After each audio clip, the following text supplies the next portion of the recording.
Tambora itu meletus 1815. Tingginya tuh 5.000 sekian. Waktu meletus tinggal separuh. Sekarang kita bertanya, kemana separuh itu? Kan dia bisa diceritakan sebagai narasi kan.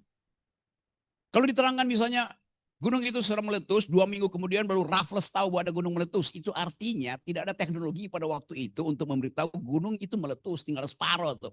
Separuh itu 30, 40 tahun, 50 tahun kemudian, 100 tahun kemudian jejak ada di kutub utara tuh. Abu dari Gunung Tambora itu kan. Nah kalau misalnya NTB datang ke Prancis, ceritakan pada orang Prancis. Napoleon itu tidak dikalahkan oleh tentara Prusia, tapi dikalahkan oleh Abu Gunung Tambora. Kan kita tahu sejarahnya kan. Napoleon gagal masuk ke Prusia untuk menganeksasi Prusia. Karena Napoleon merasa bahwa waktu itu harusnya musim panas. Tentaranya bisa merambah ke Prusia. Ternyata musim gugurnya itu, musim dinginnya itu bertambah 6 bulan. Yang oleh di dalam sejarah dunia disebut musim dingin paling lama di Eropa adalah 1815, 1816. Belakangan diriset bahwa musim dingin itu terjadi karena atmosfer bumi itu ditutupi oleh abu Gunung Tambora yang tinggal separuh itu kan.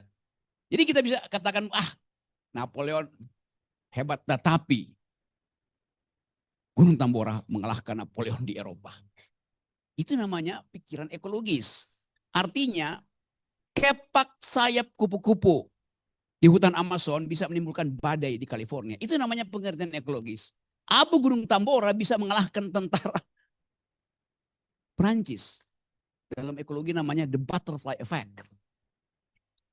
Kalau kita narasikan orang Prancis kurang ajar.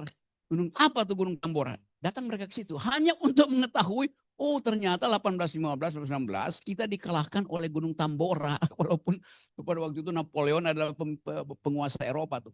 Jadi hal-hal semacam ini yang saya terangkan tadi untuk memanggil kembali ide-ide tentang lingkungan sehingga orang Prancis akan bilang, oke, kalau begitu kami beri hormat pada Gunung Tambora.